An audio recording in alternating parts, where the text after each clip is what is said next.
Saudações para você que acompanha o Calzone, estamos de volta com um novo programa. Nesse programa temos um convidado especial, um game designer de carreira, né, formado na área, cofundador de empresa, né, da Otus Games, o Klaus Cunha, né? Falei certo? Falou certo. Falei certo. Tava com receio.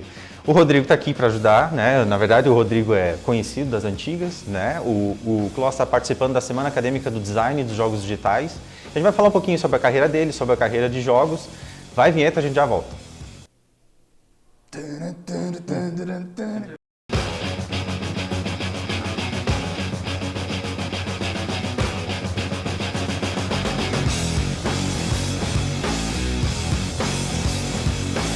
Estamos de volta. Klaus, Cunha, primeiro obrigado pelo convite, né? Não tem esse programa que nem a gente recebe salário, né? Não sei o que a gente faz, a gente recebe salário, não tem nem como custear, não sei como é que a gente, como ainda pagam pra gente fazer, né? Mas, o salário é só oficina de games. Aqui. É só, ele faz pelo amor. Conta um pouquinho da tua carreira, assim, onde é que você começou, o que você tem feito, que jogos você tem trabalhado, onde é que eles estão indo, o que eles estão fazendo, você tem uma oficina que você vai falar um pouco sobre criação, sobre o processo criativo de jogos, né? O que te motivou a trabalhar com essa carreira? Pergunta sempre difícil, né? Sempre difícil. Não, obrigado, eu que agradeço o convite, assim, eu acho que é legal tentar passar um pouco do que a gente passou alguns anos atrás, porque é tudo muito recente, assim. Eu entrei em jogos, de fato, em 2011, mas em jogos analógicos, e em 2012 eu entrei em jogos digitais, assim. Eu era diretor de arte em propaganda e um dia o Marçal, que é um amigo nosso em comum, ele pegou... Um abraço pro Marçal, grande amigo. Um beijo para os colegas dele. Ele pegou e falou, cara, tu não quer trabalhar com jogos?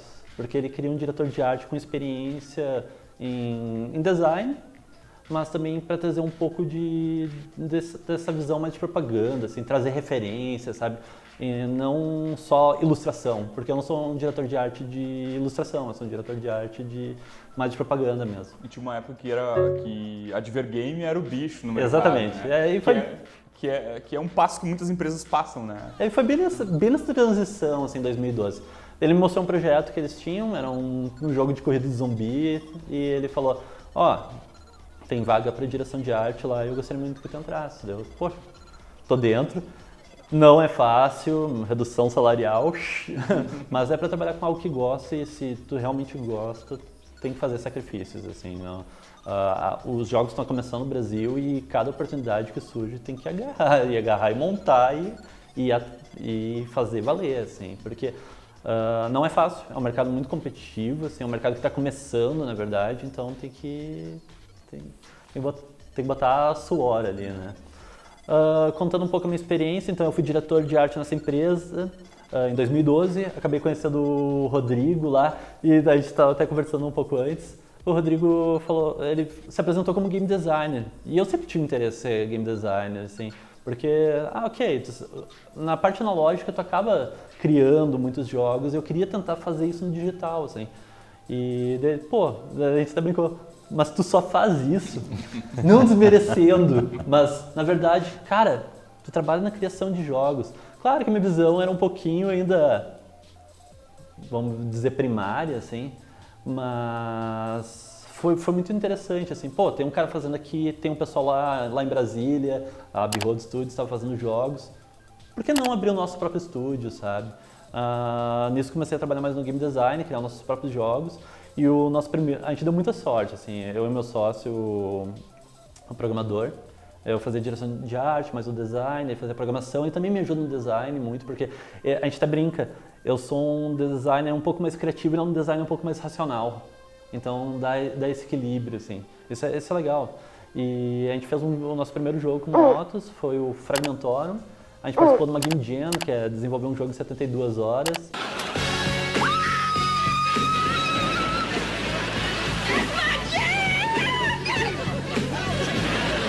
E o nosso jogo, ele ficou em primeiro lugar entre 8 categorias num desafio mundial, assim. Isso foi muito motivador para nós, assim, era uma categoria específica, assim, era a categoria música, uma categoria de clima.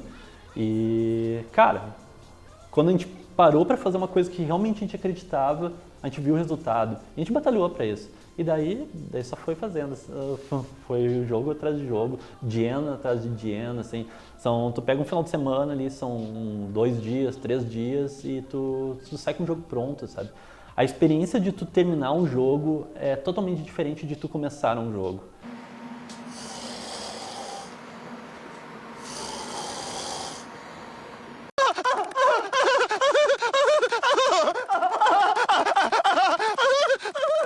Começar o jogo, todo mundo já começou alguma coisa, mas quando tu termina e tu vê de fora aquilo, caraca, eu tenho um jogo, eu tenho portfólio. O produto, agora, ele acabado, ele redondo, ele funcionando. E daí tu vê, olha que que eu fiz, sabe? Do tipo, eu vou fazer um melhor o próximo. E a gente sempre levou isso pra nós, assim, do tipo, o nosso próximo jogo tem que ser melhor que o anterior. E quando eu digo melhor, assim, às vezes, talvez ele não fosse melhor esteticamente, talvez ele não fosse melhor no clima, alguma coisa do tipo, mas num todo ele era melhor. A gente sabia que teve um amadurecimento naquele projeto, assim, no próximo, sabe? Vocês têm Tu é um dos fundadores da Otus Games, Isso. Studio Otus Game Studio. Otus Game Studio. E tu tem alguns companheiros lá. Tu é o game designer da Otus. Exato. E tu tem mais companheiros. Como é que é a equipe? Então, inicialmente foi o Bruno Poli, que é o programador. Ele é o cofundador junto comigo, porque a gente se baseou muito no formato da minha empresa sueca, que são 2 sócios. E conforme o projeto, eles chamam outras pessoas, mas tu vê que sempre tem uma identidade aquele projeto, que é a Semogo, um estúdio sueco. O Bruno, um abraço pro Bruno. Bruno. Por favor, Bruno, um dia, por favor, vem aqui também. Com certeza, o Bruno Bruno é um ótimo programador. é o programador, assim, ele é o... Com aquele pezinho no design Mas também. ele assim. é o cara que transforma, digamos, as regras que tu escreve, as experiências que tu pesquisa Exatamente. em código ali, para que alguém consiga comandar aquilo. Eu sempre brinco assim, eu até pergunto pro Bruno, eu sei que dá pra fazer, mas eu pergunto, ô Bruno, dá pra fazer isso? Ele, dá, preciso de tempo, dá, ou cara, fazemos isso, mas a gente vai ter que cortar isso, principalmente em jogos com prazos curtos, né? E a arte normalmente tu que faz também. Eu fazia mais arte, mas com o tempo eu fui começando a chamar artistas, porque é aquela coisa, né? Tu só faz game design. Cara, quanto mais tu se dedica, mais tu percebe que tu tem que se dedicar ainda mais, sabe? Tu vai abrindo teu leque, tu vai vendo o que tu fez. E agora eu comecei a chamar artistas para nos ajudar. Além do Bruno também, nós temos mais 2 sócios, que é o Thiago Resch, que é modelador 3D, e o Thiago Martin, que é artista técnico. O Thiago Resch, ele é modelador 3D, mas ele também tem uma grande pegada de narrativa. Então, geralmente eu crio ali a ideia, tenho uma ideia, mas o Resch que faz o polimento, assim. Então ele, deixa as falas mais interessantes, sabe? Tem que valorizar esse tipo de trabalho, assim. Já o Thiago Martin, ele é um meio de campo, porque ele é artista, mas ele também programa. Então a gente chama de artista técnico, legal. né? Ele sabe do tipo... Às vezes o Bruno está muito focado lá no código pesado mesmo, na programação, e o Thiago Martin ele vai pegar e, vamos arrumar a iluminação aqui, sabe? É aquele polimento, assim, que é aquilo que faz diferença. As pessoas... A primeira vista é o que aparece, né? Exatamente. Do tipo, ok, o personagem anda pra lá e pra cá, mas quem sabe uma luz passando entre eles não vai deixar mais interessante, sabe? O primeiro jogo que tu falou que vocês fizeram foi o Fragmentorum, uma game jam, nessa formação Otus, né? Exatamente. Foi Depois vocês fizeram também o que a gente estava conversando antes, que é o Nebius. Níveos. Desculpa, errei o nome. Não. É o latim. Esse eu joguei, não terminei, a gente falando que não terminei, mas é legal assim que ele faz a gente lembrar muita coisa naquele jogo, né? Outros jogos, aí referência e tudo mais.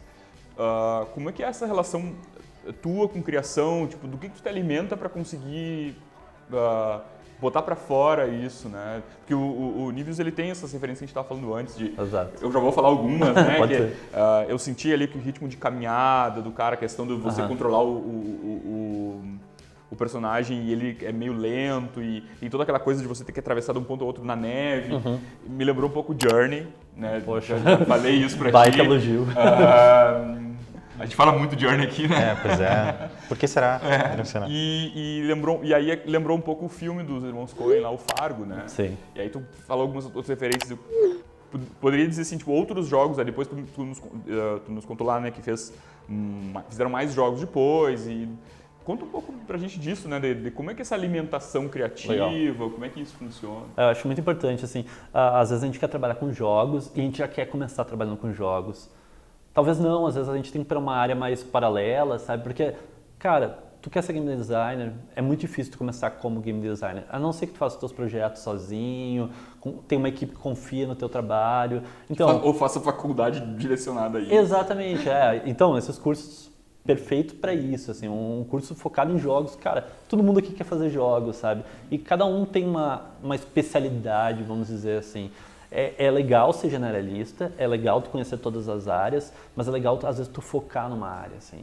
Então, tu conhecer todas as áreas é muito importante, assim, porque tu saber conversar com o programador, tu saber conversar com o designer, tu saber conversar com o artista. Compositor. Exatamente. Mas se tu puder focar ali, se especializar numa área muito boa. A sorte que eu tive é que eu trabalhei com direção de arte, trabalhei em direção de arte em propaganda e eu trabalhei com mais de 10 anos de comunicação entre jornal, agência de propaganda, a revista. E uma coisa que se aprende muito na propaganda é buscar referências. Mas não buscar referências dentro da propaganda, buscar referências fora da propaganda.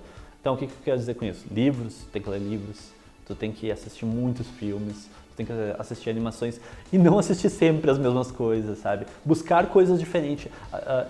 É melhor tu aumentar o teu leque, nesse caso, do que se especializar, às vezes, do tipo... Para fazer relações, para fazer conexões, você vai Exatamente. ter com variedade de coisas, não só fazer relações sempre das mesmas coisas, né? Se você não ampliar E daí tu as acaba opções. misturando uma coisa e outra, que nem tu falou, tem um pouquinho de Fargo ali, tem um pouco de Journey. Poxa, tá muito longe de Journey, com certeza, mas é um jogo que eu gostei, então de repente alguma coisa refletiu ali. Tem Another World, que é um jogo muito antigo, dos anos 90. É verdade. Tem o Twin Peaks, que é uma série dos anos 90, também eu tenho 30 anos, eu vou falar coisas dos anos 90. Nós também temos mais um pouquinho menos, Hilário. Então, Isso aí, porque não sabe, né? não vamos falar sobre isso. Vamos fazer um intervalinho, daqui a pouquinho a gente volta a falar um pouco mais sobre a carreira do Close e um pouquinho mais sobre sobre essa questão de construir, de produzir jogos. Ele vai contar um pouquinho sobre que jogos que a Otus, né, tem participado e que vocês provavelmente conhecem. Até mais. Explore um universo de possibilidades. Festiba Uno 2016. Inscrições até 15 de outubro pelo site ou Face da Uno Chapecó. São mais de 6.000 bolsas de estudo. Uno Chapecó. Sua cabeça, nosso mundo. Exatamente. Dar o sprint final do Chroma. Então, Usaram, olha que palavra feia. mas praticamente eu não trabalhei no Chroma, assim. A gente já entrou no bloco? Não, ainda não. Praticamente eu não trabalhei no Chroma, assim. Estamos de volta. O Close vai falar agora um pouquinho sobre esses jogos, essas experiências. A gente já citou alguns projetos em que a Otus esteve... vou sempre perguntar as coisas para é Otus, né? Viu? De Coruja, exatamente. Que legal. Que projetos são esses que a Otus se envolve um pouco do cenário independente, assim, porque a indústria de games no Brasil ainda ela tem mais essa cara de independente do que mainstream, né? Não temos grandes produtoras no Brasil como, sei lá, Ubisoft, né, grandes empresas que são referência, né, dentro dos consoles ou mesmo dos PCs, mas no Brasil ainda, né? Mas está pipocando essa possibilidade. Mas tem esse cenário independente muito forte, né? Tu até criou o Inculto, né, no Rio Grande do Sul, que trabalha um pouco assim, reunindo adeptos, né, gente que gosta de cenário independente. Fala um pouquinho sobre esse cenário e como a indústria, como tem sido essa história da Otus, né, enquanto produtora de games dentro de uma indústria brasileira, né, independente. O que eu posso dizer assim, como um cenário independente, a gente tem que agarrar as oportunidades, começar um projeto, participar de game jams. Oh my God, it's our jam! This is our jam. This is our jam, ladies. Come on. E participando dessas game jams, a gente conseguiu gerar uma visibilidade, a gente teve algumas nomeações inclusive internacionais. E a partir disso, que um estúdio que foi referência para nós foi a Behold Studios, que é a criadora do Knights of Pen and Paper, o Chrome Squad, que lançou recentemente. Eles viram o nosso trabalho, inclusive eles participaram de uma game jam que nós participamos com eles, assim, e tem um caso bem curioso sobre isso. A gente estava participando da mesma game jam e a gente viu, nossa, a Behold está participando. Ferrou. Aí disse, não, pelo contrário, vamos mostrar trabalho, vamos fazer algo legal, assim. Vamos tentar, a chance é igual, sabe? É interessante falar da Behold. Para quem não sabe, a Behold lançou o Knights of Pen and Paper, né, e recentemente o Chrome Squad. E os dois jogos eles estiveram em financiamento coletivo, né? O Knights ainda não. O Knights foi mobile e depois ele foi para Steam. Depois foi para Steam. Mas a Behold conseguiu mobilizar até isso e de maneira internacional. Exato. E o Chroma Squad teve financiamento, sim, não teve? Teve, foi pelo Kickstarter. E é legal que teve financiamento internacional, ele conseguiu, né, atingiu a meta que precisava. E foi interessante que quando o Chroma foi lançado no Steam, pô, fora daqui teve um monte de gente falando muito bem. E aqui dentro houve uma dupla interpretação. Uma das interpretações foi genial, muito legal, saudosista, etc. Jogo de Power Rangers, de Changeman, Flashman. Eu adorei. Pra gente que é mais velho é Changeman. Perfeito. Né? E também teve uma interpretação de um público brasileiro que está acostumado ali com GTA e tal, dizer assim, pô, brasileiro só faz jogo assim, com pixel art, só fazem jogo que parece de gráfico de Play 1, né? Mas eu senti que dessa vez foi menos do que antes. Foi. Foi menos do que antes. A gente até brinca agora que o pessoal nos sites internacionais, eles não falam mais jogo brasileiro, eles falaram Chroma Squad, sabe? Não foi vinculado a brasileiro, porque, tipo, ok, o Brasil está amadurecendo, eles estão reconhecendo o Brasil como um cenário de jogos agora. Não precisa dar aquele título, sabe? Não, ele é brasileiro, tá, pessoal? Porque o cinema tinha muito, né? Você disse, é um filme brasileiro, veja, é brasileiro. Mas até o público, antes o público era muito mais hater, a gente fala, né? Tipo, mas um jogo pixel art, mas não, o pessoal tá vendo que tem uma essência. A gente até brinca assim, porque, por exemplo, teve pessoas que falaram, nossa, esse jogo lembra Knights of Pen and Paper. Yes. What? You don't say. Só que eles não viram que era a mesma criadora, sabe? Daí, caraca, daí o pessoal mesmo da Steam que falou, mas tu viu que era a mesma produtora? Daí eu, não vi, sabe? Então, isso é legal, porque a gente está adquirindo uma identidade, assim. Então, a gente até fala que o Brasil, tem a identidade americana, tem a identidade europeia, japonesa, mas o Brasil é um misto disso tudo, porque a gente absorve muito de tudo. A gente absorve aqui animes japoneses, seriados japoneses, a gente absorve filmes americanos. Vamos encarar que não somos pioneiros, né? Exato. Não somos, não adianta, tem que fazer, né? Mas a identidade é isso, é saber fazer esse misto. Teve um artigo interessante, até do Glauber Kotak, ele fala que os nossos jogos, eles falam sobre cotidiano, eles falam sobre a vida como é, assim, a gente não fala sobre um grande evento, uma guerra, uma coisa do tipo, porque não é a nossa realidade brasileira. Que é o próprio Fifth Apartment que vocês fizeram agora, né? Exatamente. É o cotidiano também. Por mais que as pessoas dizem, nossa, ele parece cinema europeu. Foi um jogo que a gente fez para uma Diana recentemente, saiu até um artigo na Forbes, assim, a gente nunca esperou isso, por isso, assim. E ele parece cinema europeu, mas na verdade ele está falando do cotidiano, assim, e claro que tem uma essência nacional, tem um pouco dessa identidade, assim. E ele não é um jogo de ação, ele não é nada, sabe? Ele é um jogo contando uma realidade, assim. Quer contar pra nós como é que foi o processo do Fifth Apartment, e como é que é a história? Eu acho que pode ser bem interessante. Foi um desafio também de 72 horas, o tema era você é um monstro. Daí, poxa, você é um monstro. Daí a gente primeira coisa que a gente pensou, cara, a gente não quer trabalhar com um vilão, a gente não quer trabalhar com algo assim, e também não quer fazer o vilão se tornar um protagonista por si só. Assim. É o King of Tokyo. Não que é o King of Tokyo. A gente queria... simpático. E foi muito legal que geralmente a gente brinca assim, porque o tema é umas 10 horas da noite, a gente sempre fala, até a meia-noite a gente quer estar resolvido o tema, tudo, como vai ser o jogo. 40 minutos a gente já sabia o que a gente queria fazer, a gente queria falar de uma senhora vivendo alguns dias na sua casa, no seu apartamento, né? E ela lembrando um pouco da sua vida e coisas que aconteceram. A gente não gosta a gente fala muito que tem espaço negativo nas nossas histórias, porque a gente não faz uma história com início, meio e fim. A gente apresenta fatos e o jogador, ele relaciona esses fatos e, caraca, ela matou sua filha. Caraca, sua filha se casou e abandonou ela. Os vizinhos levaram a filha dela, sabe? Foram tudo isso feedbacks que a gente coletou, assim, das pessoas falando sobre o jogo. Isso é muito legal, assim. Os irmãos Coen voltam aí, né? Exatamente, do tipo aquele plano que deu errado, né? E aí vocês fizeram entre quantos o Fifth Apartment? Esse jogo foi até a equipe reduzida, porque como a gente está dentro da Behold hoje, a gente está com uma parceria na Behold. Tá tu e o Bruno na Behold só? Não, tá todo mundo lá. Então, só que a gente não conseguiu fazer como Lotus nesse, porque o Rich estava viajando, ele estava vindo para o Rio Grande do Sul, E o Thiago Martin fez uma parceria com o pessoal da Behold.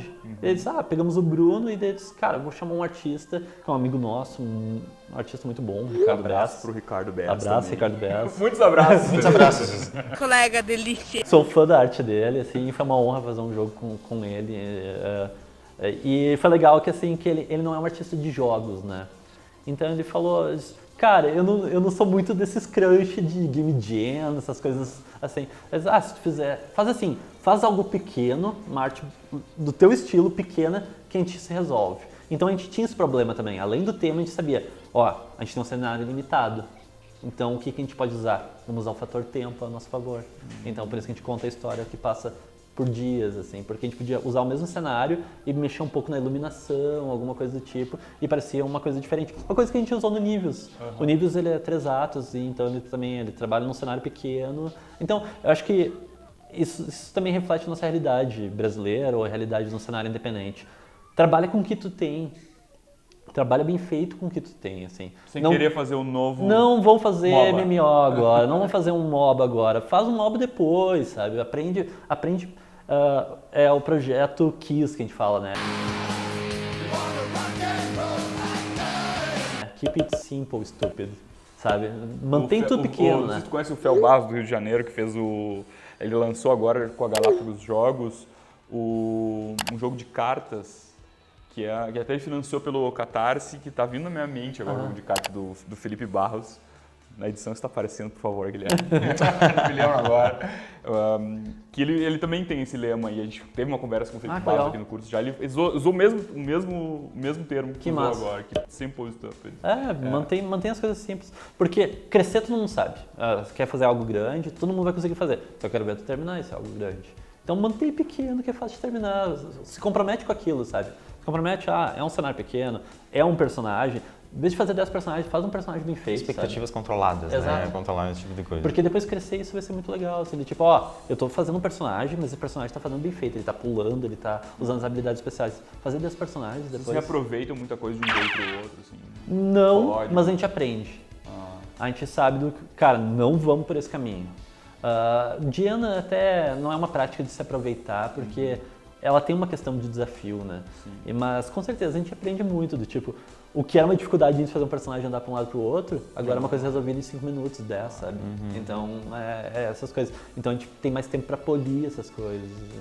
O que alguém tem que fazer para jogar os jogos da Otus? É um mistério.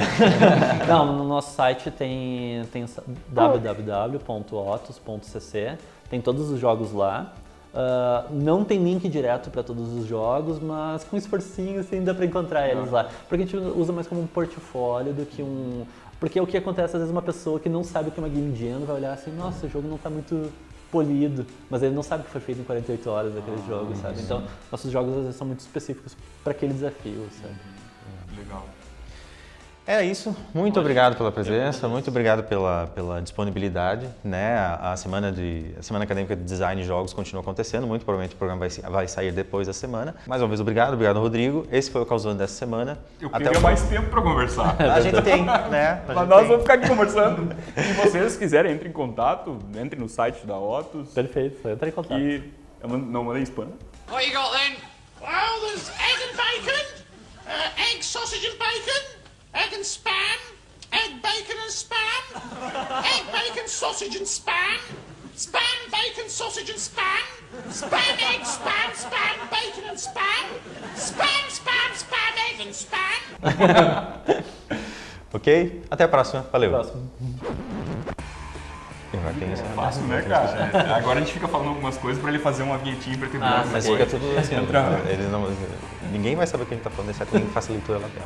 É verdade. Tem algumas pessoas que fazem leitura labial. As pessoas não poderem saber o que a gente tá falando.